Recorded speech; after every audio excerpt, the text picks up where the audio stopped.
So you saved up $500 and you're looking to build a gaming computer. It kind of blows my mind that we're able to do this. But in today's video, I'm going to show you can build you a gaming computer here in 2022 with about $500 with all new components. I put together a parts list. This is going to be aimed mainly at 1080p, maybe 720p, depending on the titles and the frame rates that you expect. There will be timestamps in the description below. If it's a certain part of the video you'd like to jump to, you're more than welcome to do so. Some other links down there that may interest you. And don't forget to do all that fun YouTube stuff on your way down to the description box. I'm going to give you my recommendations on how to get you into a gaming PC for $500 and why I chose the components that I did. So let's flip you guys over here and we'll start going down through these components and why I picked them. And to start out the parts list for today, we have the Intel i3-12100F. This is 4-core, 8-thread processor. When you're looking at new components and you're trying to get into a tight budget like this, sometimes you gotta cut some corners. And there is some corners cut on this, but this will get you up in gaming. This is only 4-core, 8-thread processor, but a lot of people don't need more than that. And a lot of games still take advantage of the single-core process instead of the multi-core. And you can always upgrade this if need be in the future when you get more money. I don't really care for these cheaper motherboards, but to be able to get you in on this budget, this is the motherboard we went with. This is the Gigabyte H610M S2H. I've used Gigabyte DS3H motherboards quite often here on the channel, and I had quite a bit of good success with them. Like I mentioned, this one does cut back on a lot of corners. This is why I don't really recommend going for this kind of motherboard. This is the lowest end possible with the socket that fits the CPU. As you can see on the screen, it is a DDR4 memory motherboard. And by going with DDR4 memory, you get pretty good max benefits out of it, but you don't have the high expense or the hardship of trying to find DDR5.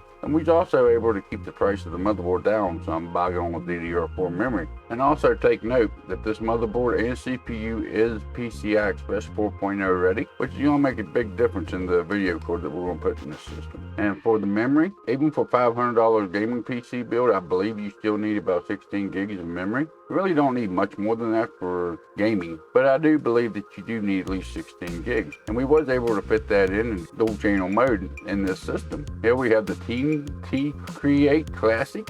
It is 16 gigs. It is two 8 gig sticks running at 3200 megahertz speed. The timing on this RAM, it is a cast legacy of 22, so it ain't really ideal. It's a little bit slower than what I would recommend. I'd recommend 16 cast legacy for a RAM kit for a gaming PC. But to be able to stay inside that $500 budget, this is about the best that I could fit. And it is 16 gig and dual channel, so it ain't going to be holding back the rest of your system. Now this is another part where we had to cut back on some of the components to be able to fit it into the budget. For the storage, we have the Silicon Power Ace A55 2.5 inch SATA SSD. This is only 128 gig SSD. This will get your OS put on it and possibly a game, depending on the game that you want to play. You could always add an extra 500 gig hard drive you got laying around or a 1 terabyte hard drive. And storage is pretty easy to be able to upgrade, and it will get you up and going to where you can enjoy some games right now. And this is why I said that PCI Express 4.0 is important on the chip and on the motherboard.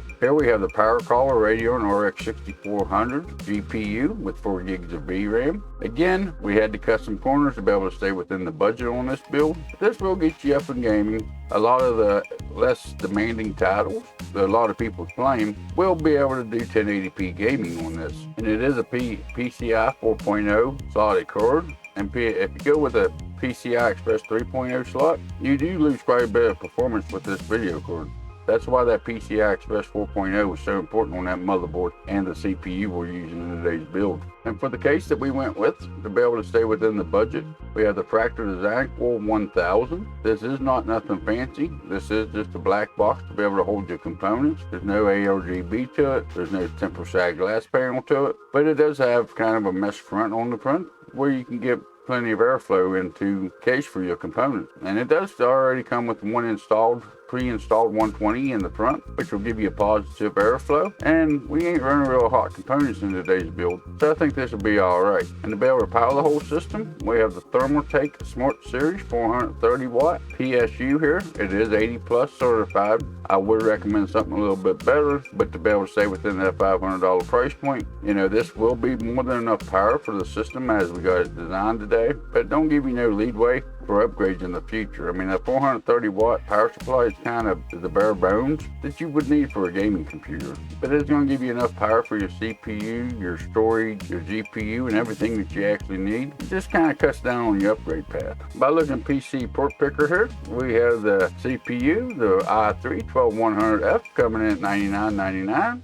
We have the Gigabyte H610M S2H motherboard coming in at $89.99. We have the RAM from Team Group coming in at $47.99. We have the Silicon Power 2.5-inch SSD coming in at $17.99. We have the Radeon 6400 by Power Caller coming in at $169.99. We have the case, it's a Fractal Design Core 1000 coming in at $39.99. And we also have the Thermaltake Smart 430 watt 80 plus certified power supply to power the whole system. This brings the whole system in at $495.93. There is no bling, there's nothing special about this build. You know, you don't have no ARGB, you don't have the simple side glass panel. There really ain't an upgrade path on this one. You can maybe get you a little bit better CPU in the future. You know, if you want to upgrade to like the 12400F or something like that, get you a 6412 thread processor in the future when you get a little bit more money. You will have to have an extra hard drive or something laying around if you want a bunch of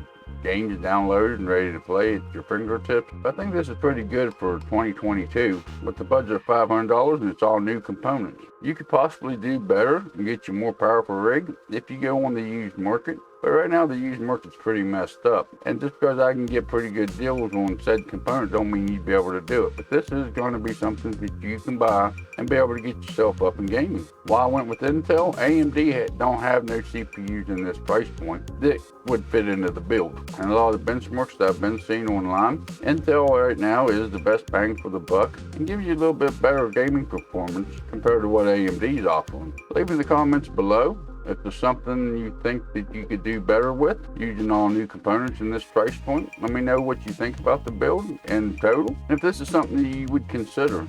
All these parts could be swapped out for anything else you could find within the price point of each component. At the time of you watching this video, the time I'm filming, prices may vary. Prices may change. You may be able to do better. But right now, in June of 2022, this is about the best that I could get for you for $500 with all new components. Don't forget there's some links in that description down there that may interest you. Don't forget to do all that fun YouTube stuff on your way out. You all have a good day, and I'll see you in the next video or live stream.